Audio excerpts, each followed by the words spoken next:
갑니다. 첫 번째 거. 안녕하세요. 은평구 평생학습관의 야심찬 프로젝트 신나는 질문나라에 오신 것을 모두 환영합니다. 환영합니다. 저희는 신나는 질문나라의 질문지기, 하루 종일 놀고 싶은 하루. 배움이 너무 좋은 배움입니다. 네, 오늘부터 일주일에 한 번씩 은평구 평생학습관의 고품격 프리미엄 강의를 함께 하시게 될 텐데요. 오늘 강의는 어떤 강의가 준비되어 있을지 참 궁금합니다. 그럼 오늘 함께 해주실 선생님을 모셔보도록 하겠습니다. 네, 오늘 선생님은 산림의료복지사회적협동조합의 유여원 상무이사 선생님을 모셨습니다. 선생님 안녕하세요. 네, 안녕하세요. 저는 산림의료복지사회적협동조합의 유여원입니다. 선생님과 함께 4주 동안 젠더 강의에 대해서 듣는다고 들었는데요. 저는 아직도 솔직히 말하면 젠더 강의라는 거에 대해서 감이 잘 안 잡혀요. 네, 그래서 저희는 오늘 선생님의 리드만을 따라가도록 하겠습니다. 선생님께서 잘 리드해 주셔서 네, 오늘 강의 부탁드리도록 하겠습니다. 네, 저는 오늘 이야기 나누는 게 여성학 같은 좀 이야기라기보다는 일상에서 여성주의자로서 살고 있는 한 사람으로서 같이 여성주의에 대한 이야기 많이 나누는 시간 됐으면 좋겠습니다. 저는 제 자신을 여성주의자, 그다음에 협동조합을 하는 사람, 그리고 사회적 기업가, 이런 정체성 세 가지로 설명을 많이 하는데요. 다른 분들도 여성주의자가 무슨 뜻이냐고 많이 물어보세요. 여성주의는 100명의 여성주의자가 있다면 100개의 여성주의가 있겠지만 저는 제 여성주의를 설명할 때 세 가지를 보통 많이 말씀을 드립니다. 하나는 여성의 눈으로, 그리고 다른 사회적 약자의 눈을 포함한 그런 약자의 관점으로 사회를 바라보는 것, 그리고 두 번째는 무엇인가 이것보다 더 나은 사회나 세상, 관계로 갈 수 있다라는 어떤 비전, 대안을 말하는 거죠. 그리고 세 번째는 이것들이 먼 미래에 누가 해주는 일이 아니라 우리가 일상에서 한 명 한 명의 하나하나 액션을 통해서 그 길을 갈 수 있다. 이렇게 관점, 비전, 액션, 이 세 가지를 제 여성주의의 특징으로 설명을 드립니다. 그렇군요.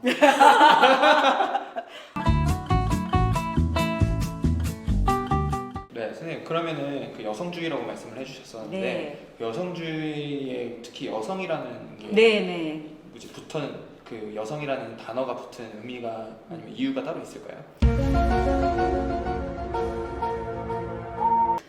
맞아요. 여성주의가 사실 여성뿐만 아니라 더 다양한 사회적 약자의 관점으로 세상을 해석하는 건데 왜 굳이 여성이라고 붙이는지도 많이 물어보세요. 그거 사실 그럼 인간주의 아닌가 이런 이야기도 많이 하시고 네. 여성주의가 특히 여성이라는 이름을 붙인 것은 우리가 다 같이 아무도 차별하지 말자, 모두 평등하자 이런 말은 굉장히 좋은 말이지만 사실 어디서부터 무엇을 시작해야지 이 차별이나 이런 것들을 없앨 수 있는지 생각하기가 아주 어렵잖아요. 그렇기 때문에 굉장히 오랜 역사 동안 그리고 되게 많은 사회 문화에서 차별이 드러나고 있는 사람들이 여성이고 그래서 여성들이 받는 차별을 자세히 들여다보면서 그런 약자의 관점을 많이 익혀나가면 다른 장애인, 인종에 대한 문제라든지 동물, 생태 이런 것까지를 우리가 볼 수 있다고 보기 때문에 여성주의라는 이름을 갖게 됐다고 해요.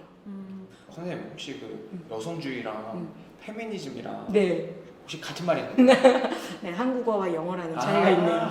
아니, 이렇게 제가 페미니즘은 이제 그 뉴스를 통해서 몇 번 이렇게 봤었었는데 네. 오늘 여성주의 조금 다른 건가? 라고 하면서 내심 물어봐야겠다 이렇게 생각하고 있었는데 아유, 감사합니다. 이게 같은 거군요. 네, 한국어와 영어 정도의 네, 차이. 네. 이 같은 거라고 하니까 되게 조금 새로운 생각이 드는 것 같아요. 일단 페미니즘이라는 말은 페미니 여성을 의미하고 이즘이 주이기 때문에 완전하게 한국어와 영어는 동일한 상태이고 저는 같은 정의라고 말씀을 드리고 있는 거고요. 이 온건한 것과 급진적인 것이 무엇인지에 대해서 사실 다시 한번 저희 관점을 생각해 보면 좋을 것 같아요. 지금은 여성들이 모두 투표권을 가지고 있잖아요. 근데 이 투표권을 여성들이 갖지 못하던 시기에 처음 투표권을 갖기까지는 그 과정은 이제 서프러제트라는 영화를 보시면 굉장히 자세히 이제 실감나게 나와 있는데 아주 급진적이었어요. 그냥 투표권을 달라라는 말을 했다고 투표권을 주면 그때까지 투표권이 없지 않았겠죠. 그래서 그때도 아주 많은 집회와 시위 그리고 뭐 우체국의 파손 경마장에서 경마하는데 뛰어들어서 이제 자기 목숨을 버려가면서 이 여성들이 투표권을 갖고 있지 못하다는 것이 여성들에게 어떤 의미인지 보여준다든지 이런 굉장히 많은 액션들이 있었어요. 근데 저희는 어쨌든 이 시대에 이 사회에 살고 있기 때문에 우리의 눈으로 봤을 때는 어떤 건 온건해 보이고 어떤 건 저건 너무 과격한 게 아니야? 라고 생각할 수 있지만 이제 그것을 쭉 쌓아 올려서 생각해 보면 사실 그럼 그 시대에 사는 사람들한테 많이 급진적이다, 과격하다라고 여겨졌던 많은 액션들을 통해서 지금 여기서 시작한다고도 볼 수 있을 것 같아요. 아까 그리고 또 처음에 말씀해 주셨던 부분이 100가지의 여성주의가 있을 수 있다라고 했었던 부분도 아마 그 이제 다양한 시각과 그 안에서도 다양한 의견들이 있다라는 맞습니다. 말씀이신 거죠? 네. 그럼 선생님은 그 여성주의에 대해서 어떻게 관심을 갖게 되신 거예요? 제가 처음에 여성주의를 관심을 갖게 된 것은 고등학교 때 남자 국어 선생님이 계셨는데 그분이 남자가 생리를 한다면 이라는 글로리아 스타이넘이 쓴 책을 이제 반 친구들한테 읽게 하고 이걸 연극 시나리오로 한번 바꿔보는 것을 시켰어요. 그래서 사실 그 책을 읽고 굉장히 한 번도 생각해보지 않았거든요. 사실 이 고등학교 시절이라는 게 막 생리를 시작하거나 시작한 지 얼마 안 됐기 때문에 이 여자 친구들한테 아주 고민이 큰 문제였어요. 그리고 생리대 사러 가면 왠지 까만 비닐봉지에 사와야 될 것 같고 남동생 심부름은 다른 건 다 시키는데 이건 못 시킬 것 같고 좀 이런 게 있었어요. 근데 이것을 만약에 남성이 한다고 하면 사회가 어떤 식으로 생리를 바라볼까? 이런 것에 관한 책이었는데 그때 이렇게 세상을 볼 수가 있겠구나 이런 생각을 갖게 됐고 그리고 대학교에 갔더니 그 과 내에 여성주의 학회가 있어서 거기서 조금씩 공부를 하게 됐어요. 저도 비슷한 게 좀 있었던 것 같은데 저는 그 넷플릭스라는 그 플랫폼에서 네네. 그 남자가 자고 일어났더니 네. 남자와 여자의 사회적 지위가 완전히 바뀌어 있었던 콘텐츠가 넘어가 있더라고요. 저도 그거를 보면서 이게 당연시 남자로서 그리고 이 사회적인 구성원이 당연한 뭐 역할이라든지 지위라든지 이런 것들이 있는 줄 알았었는데 또 저렇게 바꿔보니까 굉장히 생각하는 바가 크구나라고 생각했었던 적이 있어가지고 말씀해주신 그 부분 저도 되게 공감이 되는 것 같습니다. 낯설게 보기 시작하면 네. 굉장히 다른 게 보이죠. 선생님 그러면 그 관심을 갖게 된 계기로 또 어떤 활동을 이어나가셨는지가 좀 궁금한데요? 저는 대학교 때 그래서 여성주의에 대해서 조금 더 공부하기 시작했다고 말씀드렸잖아요. 그러면서 이렇게 너무 여성주의가 재밌고 행복하고 모두에게 좋은 것 같은데 이렇게 여성주의자로 100살까지 행복하게 살려면 뭐가 필요할까? 이런 걸 생각해 보게 됐어요. 그래서 그때 제가 한 5가지 정도가 필요하겠다라고 생각해서 그 대학교 2학년 때부터 굉장히 많은 사람들한테 이런 걸 만들자라고 얘기하고 다녔는데 그게 첫 번째는 여성주의자들한테 돈을 빌려주는 은행, 그리고 아플 때 치료받을 수 있는 병원, 그리고 우리가 먹는 것을 키워낼 수 있는 농장, 그리고 이 좋은 것을 더 많은 사람들이랑 같이 알기 위한 여성주의 학교, 그리고 힘과 권력의 배분과 굉장히 밀접하게 다 있는 여성주의 정당, 이 5개를 만들어야 된다. 그래야 우리는 세상을 바꿀 수 있다. 막 이렇게 얘기를 하고 다녔는데 이 얘기를 들은 의대의 여성주의자 친구들이 너 그거 5개 다 만들 거면 일단 병원부터 해보지 않을래? 라고 꼬드겨가지고 졸업하고 이제 여성주의 병원을 만드는 일을 시작하게 됐어요. 와. 그 여성주의 병원에 누구나 다 갈 수 있는 거죠? 여성주의 병원에 누구나 갈 수 있어요. 남성 조합원도 많이 계시고 당연히 남성 환자도 많이 있습니다. 선생님 그 아까 소개 말씀 들어보니까 산림협동조합이라고 이렇게 좀 생소한 단어가 붙어있던데 그거와 관련된 병원일까요? 네, 맞습니다. 아까 전에 배우미님이 한 번에 너무 발음을 잘하셔가지고 깜짝 놀랐는데 네, 오늘 선생님은 산림의료복지사회적협동조합의 저희는 산림이라는 게 저희의 이름이고요. 의료와 복지를 다루고 사회성을 중시하는 협동조합 해서 산림의료복지사회적협동조합이라는 이름을 갖게 됐어요. 산림 말고 나머지는 그냥 법적 이름이고 저희가 정할 수 있는 이름은 산림입니다. 이 산림은 사람을 살린다, 생명을 살린다는 의미도 있고 여성들이 집에서 많이 한다고 그동안 우리가 생각해왔던 집안을 돌보거나 뭔가 살림을 한다라는 이 노동, 돌봄하는 노동이 얼마나 소중한가를 또 생각하는 중의적인 이름이기도 해요. 저는 그렇게 중의적 단어를 생각 못하고 당연히 살림이라고 하니까 그 집안 살림 이것만 먼저 딱 떠올라서 그런 분야에 대해서 활동을 하시나 이런 생각을 먼저 하게 됐던 것 같아요. 근데 사람을 살린다라는 의미가 있다라는 것도 너무 좋은데요? 고맙습니다. 선생님 그리고 아까 말씀하셨던 것 중에 이제 네. 비전, 네. 액션, 네. 관점이었네요. 맞아요. 맞아요. 배우님 정말 빨리 배우시네요. 제가 네. 그래서 배웁니다. 음. 네, 그래서 음. 그 액션은 또 어떤 액션들이 있는지 음. 좀 그런 게 궁금해요. 그래서 아까 액션이 되게 중요하다고 또 말씀을 해주셨던 것 같아서 네. 뭐 어떤 액션이 있는지 먼저 한번 말씀해 주실 수 있으실까요? 네, 여기서 제가 생각하는 액션은 굉장히 거대한 어떤 이제 액션도 있겠지만 일상적으로 저희가 할 수 있는 액션들도 굉장히 많이 찾아낼 수 있다고 생각을 해요.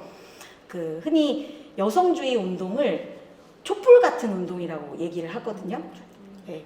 후레쉬 같은 운동이 있고 촛불 같은 운동이 있는데 후레쉬는 이렇게 켜서 다른 데를 환하게 밝혀서 저게 정답이다라는 것을 제시하는 운동이라면 여성주의는 내가 먼저 불이 켜져서 내 주변이 환하게 밝혀지는 운동이라고 생각을 하는데 그렇기 때문에 제가 일상적으로 어떤 행동을 해나가는지가 여성주의의 되게 중요한 부분이고요. 어떤 게 있을까요? 예전에 지금은 폐지됐지만 호주제라는 게 있었잖아요. 그리고 호주제 같은 게 폐지되고 가족관계 등록부나 이런 식으로 바뀌는 과정도 제도적으로 큰 변화지만 한 번 한 번에 어떤 이슈 파이팅 그다음에 이런 이야기 나는 이렇게 생각하는데 넌 어떻게 생각해? 이런 것들이 다 쌓여서 결국은 제도적인 변화까지 간 거죠. 저희가 일단 지금의 공통점은 우리가 모두 옷을 입고 있는 거네요. 네. 우리가 이렇게 생각해 볼 수 있겠네요. 왜 더우면 남자들은 우통을 많이 벗을 수 있는데 여자들은 우통을 벗지 않을까? 이것에서 나올 수 있는 액션이 뭐가 있을까요? 우통 벗는다? 우리도 우통을 벗는다. 이것도 하나의 방법일 수 있죠. 또 어떤 액션이 있을 수 있을까요? 남자를 못 벗게 한다. 남자를 못 벗게 한다. 이것도 방법이 될 수 있죠. 굉장히 초절의 지금 두 분이 말씀해 주신 액션이 저희가 일단 보는 눈, 관점을 가진 다음에 액션을 생각할 때 가장 빨리 생각할 수 있는 두 가지예요. 근데 여성주의가 말하는 비전은 그래서 비전이 되게 중요한데 조금 달라요. 남자가 그동안 더 이제 남성 중심적인 사회에서 이렇게 어떤 것에서 우위를 가지고 살아왔기 때문에 이제는 여성 중심주의로 바꾸자. 그래서 여자도 좀 위에 올라가 보자. 남자도 이제 뭐 해라 이런 식의 이야기도 액션이 될 수 있지만 과정적에서 하지만 제일 중요한 비전은 누가 더 먼저 권력을 많이 가지고 우위가 있고 열의가 있는 이 사회 구조를 바꾸자는 게 여성주의의 대안이고 비전이에요. 누가 꼭 이겨야만 이제 뭔가를 권력을 가질 수 있는 이런 것보다는 그러니까 경쟁보다는 협동이나 함께. 연대의 방식으로 사회를 구성하는 게 좋지 않을까 이런 식의 대안을 같이 갖고 있어야 여자도 벗는다 남자도 벗지 못하게 한다 이상의 어떤 대안이 나오고 그게 액션이 될 수 있겠죠. 뭐가 있을까요? 저는 그 과정 중에 어떤 게 지금 생각이 나냐면 요즘에 여성들의 브래지어를 다르게 보는 관점들이 많이 생기잖아요. 예전에는 가슴을 최대한 감춰야 될 그 것으로 보기도 했고 그래서 이게 어떤 종류의 영향을 미쳤냐면 여자친구들이 체육 시간에 달리기를 할 때 굉장히 부담감을 갖는 거예요. 가슴이 움직이거나 이런 것들이 이제 체육 시간에 좀 덜 열심히 하게 하는 어떤 요인이 되고 하는데 이게 사실은 사회에서 여자의 상반신을 어떻게 생각하느냐에 대해서 저희도 이 사회에 사는 사람으로서 다 영향을 받게 되는 건데 이러한 브래지어를 반드시 해야 되는가 어떤 종류의 브래지어를 해야만 이 사람들이 여성답다고 여겨지는가 이런 것들로 해서 시작하는 것도 또 연결될 수 있을 것 같다는 생각이 드네요. 선생님 이야기를 듣다 보니까 저도 관심이 생겨서 좀 공부해보고 싶은데 혹시 추천해 주실 만한 책이 있을까요? 추천해드릴 책과 영화는 너무나 많지만 일단 제가 제일 이제 오늘 처음 들으셨다거나 이제 막 관심을 가졌다고 생각하시는 분들께 추천해드리는 책은 모두를 위한 페미니즘이라는 책이에요. 벨 훅스라는 분이 지으셨는데 여성주의가 왜 여성만을 위한 것이 아니라 모두에게 굉장히 소중한 것인지에 대해서 되게 잘 구조적으로 짚어주는 책이라 추천드립니다. 아까 말씀을 해주신 그 책 혹시 누가 좀 읽어봤으면 좋겠다 좀 추천 대상자가 있을까요? 제가 이 출판사와 아무 관련이 없지만 안 직관과요? 네, 아닙니다.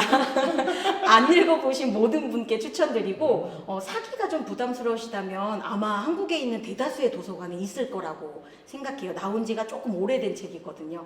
빌려보실 수도 있고 아직 안 읽어보신 분이라면 모두에게 추천할 수 있는 책입니다. 그럼 이제 이 책을 보면 조금 페미니즘에 대해서 네. 여성주의에 대해서 네. 조금 더 이해가 쉽게 될 수 있을까요? 그럴 거라고 기대하고요. 읽고서 만약에 다음 시간에 하루님이랑 배우미님이 오신다면 각자의 여성주의를 갖고 다시 만날 수 있을 거라고 생각해요. 네.